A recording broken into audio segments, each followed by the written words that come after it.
정무라는 그 움직이지 않는 사물을 그리는 이제 미술 갈래를 주로 이야기를 하죠.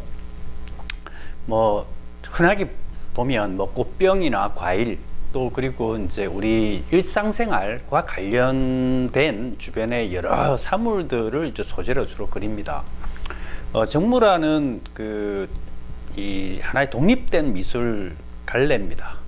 갈래이기도 하고, 또 그림을 처음 배우는 사람들이 이 어떤 자기의 이 기량을 향상시키고 또 사물에 대해서 이제 정확하게 이해하거나 이제 표현하는 방법을 배울 때 주로 이 정무라를 많이 이제 활용하기도 하죠.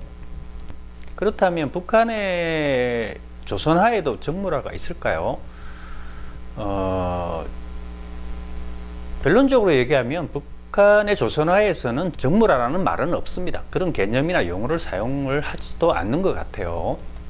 그런데 비슷한 그림들이 있죠. 비슷하다라고 하는 것은 이제 정무라가 가지고 있는 이제 뭐 일종의 구도가 있어요. 그러니까 보통 사물을 이렇게 놓을 때는 뭐 그게 뭐 어떤 방식이든 비슷하게 사물이 놓이게 되고, 그 다음에 그런 이제 사물들, 이 정무라의 소재로 사용되는 사물들이 주로 뭐 꽃이나 도자기나 또 뭐 그릇 같은 거, 뭐 그 다음에 열매, 과일, 뭐 이런 것들을 사용하는데, 이거는 뭐 서양화에서의 정무라 해도 이런 소재들을 상당히 많이 사용하고, 그 다음에 이제 북한의 조선화에서도 이런 소재들을 많이 사용하기 때문에 이것이 같은 소재를 사용하는 측면 때문에 좀 비슷하게 이렇게 볼 수는 있습니다.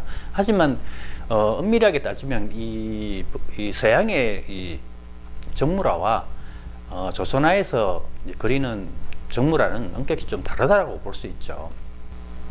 이 조선화에서는 딱히 이걸 정무라고 부르는 게 아니라 뭐 제목이 뭐 가을의 풍요로운 가을, 뭐 고향의 뭐 정서, 뭐 이런 식으로 이야기하거나, 아니면 어떤 특정한 사물을 그대로 이제 이야기하는 경우가 있어요. 무슨 꽃이나 감을 그렸으면 뭐 꽃과 감, 뭐 이런 식으로만 표현하지, 딱히 이제 뭐 어떤 이렇게 특정하게 이렇게 표현을 이렇게 정리해서 얘기하지는 않는 것 같습니다. 조선화에서 정무라 비슷한 이런 그림들은 사실 우리 전통 그림과 굉장히 밀접한 관련을 가지고 있어요. 가장 이제 비슷하다라고 한다면 조선 후기에 주로 창작됐던 이제 기명절지도가 있습니다. 이 기명절지도라는 말은, 기명이라는 말은 이제 오래된 도자기 뭐 이런 의미 정도고, 절지라고 하는 것은 이제 이 꽃가지를 얘기를 하는 거죠. 꺾은 꽃가지를 얘기를 해서 이제 뭐 도자기라든가, 도자기가 꼭 뭐 특정 도자기는 아니고 대략적인 사물이라고 생각하시면 되고요. 이런 사물과 그다음에 꽃, 그다음에 뭐 개석 같은 이런 요소들을 적절히 이제 결합을 시키는 건데, 절지라고 해서 이제 꽃가지이긴 하지만 그 꽃가지만 있는 건 아니고, 그 꽃가지를 중심으로 해서 뭐 과일이 들어가거나 뭐 또 다른 사물이 들어가는 경우도, 비슷한 사물이 들어가는 경우도 있습니다. 기명절지도는 조선 후기에 가장 잘 그렸던 이제 화가가 오원장승업이죠. 오원장승업의 또는 뭐 그 당시에 활동했던 안중식이라는 분도 기명절지도를 상당히 잘 그렸다고 알려져 있고, 북한에서 그리는 이런 그 정무라 비슷한 그림은 이런 조선 후기에 그려졌던 기명절지와 비슷한, 굉장히 유사하거나 비슷한 그림이다, 뭐 이렇게 정리를 해볼 수 있겠습니다. 정창모 화백이 그린 그림과 조선 후기 원장승업이 그린 백물도, 기명절지도하고 이제 비교를 이렇게 해보면 거의 유사해요. 같은 것을 보고 같은 것을 그대로 이제 따라서 그렸다, 뭐 이렇게밖에는 표현을 할 수가 없는데, 일단 뭐 몰골 기법을 사용한 건 동일합니다. 구도가 뭐 하나는 가로고 한 개는 좀 세로, 뭐 이런 차이 정도는 있지만, 사실 뭐 자세히 사물을 보면 이제 이렇게 도자기라든가 뭐 이런 것들을 표현하는 것도 거의 동일하고요. 그 다음에 이제 과일이라든가 열매 이런 부분을 자세히 보면 거의 같은 방법으로 그리고 있다는 사실을 이제 알 수 있습니다. 그러니까 이 조선화 방식으로 그리는 정물화는 딱히 서양의 정물화라기보다는 조선 후기 김영절지도의 전통을 그대로 가져왔다, 뭐 이렇게 보는 게 정확할 것 같습니다.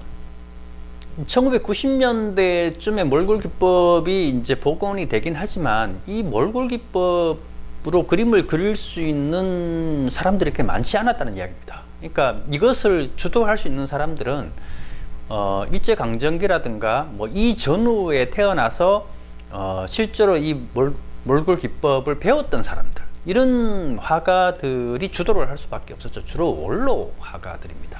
흔히 말하는 정창모 화백이나 이석고 화백 같은 그림 이런 분들이 굉장히 나이가 많죠. 원로급이죠. 이런 분들이 이제 주축이 돼서 이 몰골 기법을 적용한 이 조선화식 정물화 이제 이런 것들을 이제 그려내기 시작한다는 것이죠. 이 몰골 기법으로 그리는 그 조선화식 정물화의 특징은 이제 이런 것들이 있어요. 그러니까 뭐 과거의 과거 전통의 이제 김영절지도도 거의 동일하다고 볼 수 있지만 일단은 사물을 아주 명쾌하게 그리지는 않습니다. 그러니까 사물 자체의 특징을 살리는 것 자체가 목적이 아니기 때문에 사물을 완벽하게 재현하거나 그 다음에 뭐 아주 꼼꼼하게 묘사하거나 이런 부분들은 거의 없죠. 대략적으로 큰 붓으로, 거친 붓으로 이제 대략 형상만 주로 잡는 것들이 대부분이고요.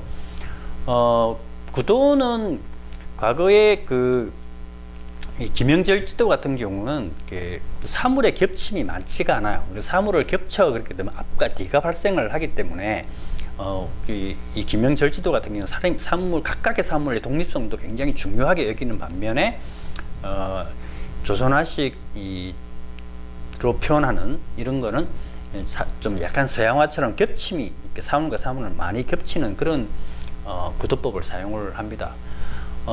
공통점 같은 경우는 일단 명암이라 그림자를 집어넣지 않죠.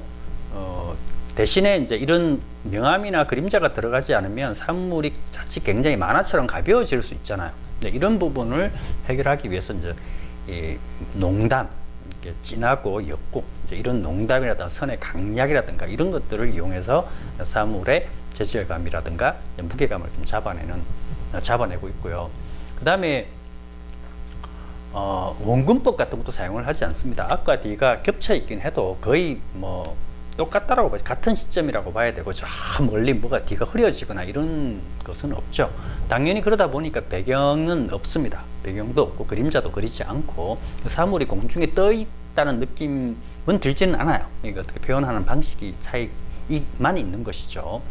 그 다음에 그 채색도 굉장히 즉흥적입니다. 다시 말해서 이 사물의 형태와 채색을 동시에 하기 때문에 여러 번 겹쳐서 그 사물의 재질감을 낸다든가 혹은 어떤 표면 질감을 만들어낸다든가 이런 기법들은 거의 사용을 하지 않죠.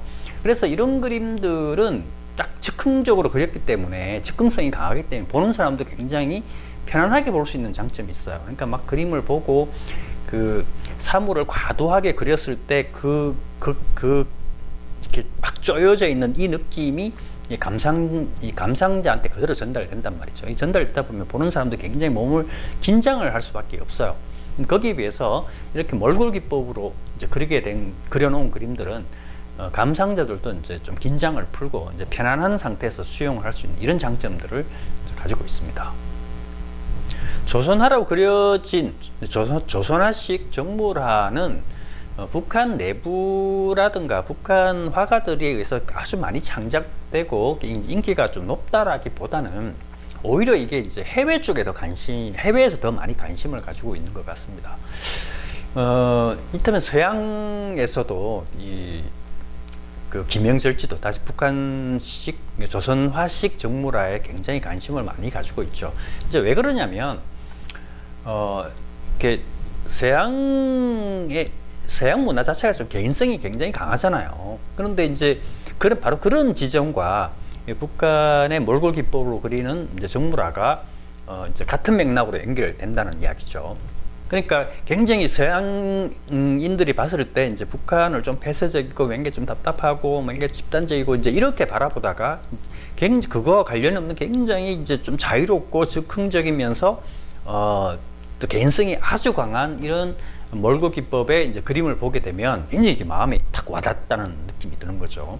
그러다 보니까 사실 이 북한의 그런 이제 몰골 기법으로 그려진 이런 그림들을 굉장히 이제 서양에서 많이 컬렉션하기도 하고 또 사기도 하고 뭐 이런 이야기도 들어본 적이 있습니다.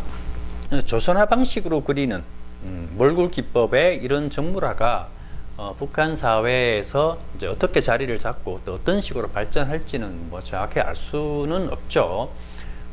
하지만 결국 그 어떤 사회가 발전하고 국가가 발전해 간다는 것은 이제 개인 각각의 그 속에 살아가는 사람들의 삶이 풍요로워진다는 의미가 아니겠어요. 그리고 개인의 그 삶이 풍요로워진다는 것은 결국 개개인의 욕망이라든가 가치들이 더욱더 중요해진다는 의미와도 연결이 되어 있기 때문에 만약에 이제 북한 사회가 경제적으로 좀 더 많이 발전을 하게 된다면 이런 몰골 기법의 정물화도 함께 발전해 가지 않을까 그렇게 생각을 합니다.